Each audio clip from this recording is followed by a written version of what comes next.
siang semuanya. Siang. Sebelum kita mulai video KKP ini, lebih dahulu berdoa menurut agama masing-masing. Berdoa mulai. Berdoa selesai. Oke, saya akan menjelaskan pengertian KKP ya. KKP adalah salah satu layanan yang membahas masalah pribadi yang masing-masing anggota kelompok mengatasi masalah. Tujuan membantu individu memecahkan masalah yang dihadapi bersama melalui pengalaman kelompok.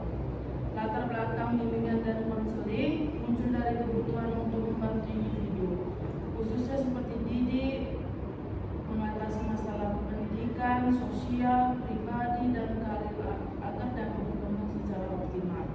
Cara pelaksanaan, individu diminta untuk menceritakan masalah yang sedang dihadapi saat ini. Kemudian anggota yang lain membantu menyelesaikan masalah. Saat ingin memberi pendapat diharapkan mengajukan tangan terlebih dahulu. Asasnya itu kerahasiaan, kekinian, kesukarelaan, keterbukaan, kehormatifan. Apakah teman-teman sudah mengerti penegasan cara pelaksanaannya? Sudah. Apakah teman-teman sudah siap? Sudah. Oh, bagaimana suasana teman-teman? Baik. Oke, sebelum itu selanjutnya teman-teman diharapkan berdiri.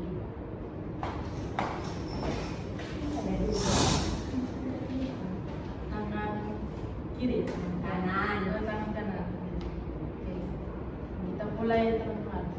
Saya berjanji setelah kegiatan KKP ini saya akan menjaga kerahasiaan individu.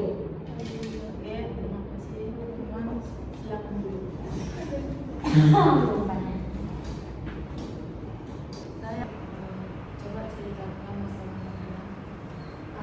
Seperti yang kita ketahui kan saya sudah putus sekolah dan saya tidak melanjutkan pendidikan saya ke jenjang yang lebih tinggi seperti untuk kuliah karena kekurangan biaya dari orang tua saya. Nah, saya juga sebenarnya pengen ingin kuliah, namun karena terhalang kendala biaya dan juga ijazah saya ditahan karena orang tua saya tidak sanggup untuk membayar SPP, makanya saya tidak bisa mendaftar kuliah. Hal ini sangat membuat saya kecewa sebenarnya. Karena kenapa pendidikan di Indonesia itu harus diandalkan dengan uang? Kenapa semua harus berbayar? Apa penyebab dari masalah sijinan?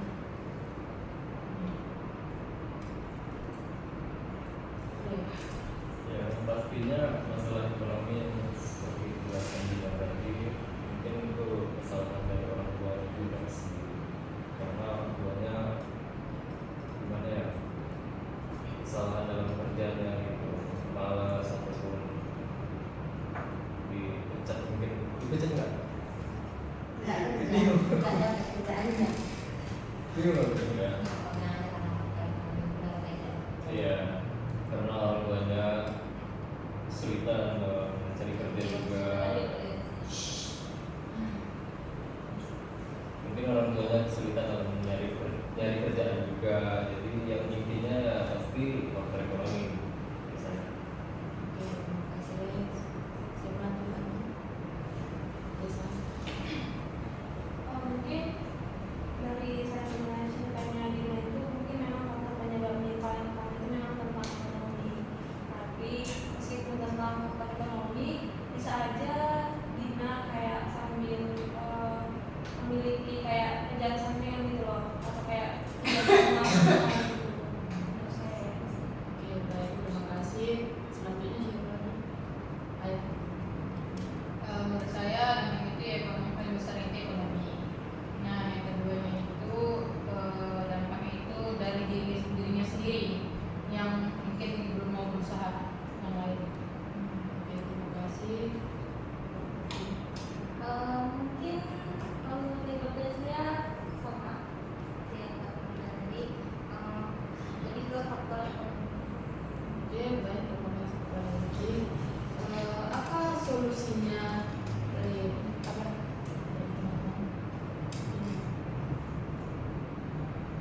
usaha lagi. Ya dia kan dewasa juga kan, bisa lah dengan cara kerja gitu. Oke, terima kasih. Selanjutnya ke Ray. Ya saya setuju dengan Alia. Mungkin Dina bisa kerja dulu lah, kerja dulu. Jika ada nanti uang ataupun ada rezeki, barulah dia mulai kuliah. Nah nanti pas kuliah itu dia kuliah sambil kerja juga. Itu sih Mas. Terima kasih Ray. Selanjutnya Mungkin solusi dari saya dia bisa dinyatakan beasiswa Kak. Karena sekarang nggak dari pemerintah aja, usaha-usaha bahkan universitas itu sendiri juga buka beasiswa bagi mahasiswa yang memang benar-benar tidak mampu. Oke, terima kasih kepada Bukti. Terima kasih. Apa komitmen dari Dina? Mungkin setelah mendengarkan solusi dari teman-teman yang dimana solusi dari teman-teman itu lebih dominan untuk saya bekerja lebih keras lagi ya kan. Nah jadi komitmen saya ke depannya saya akan berusaha mencari pekerjaan dan tidak mengharapkan orang tua saya dan agar saya bisa mengambil ijazah saya dan lanjut kuliah. Oke, terima kasih kepada Dina. Sekian, terima kasih kepada teman-teman. Sip. Selamat siang. Siap.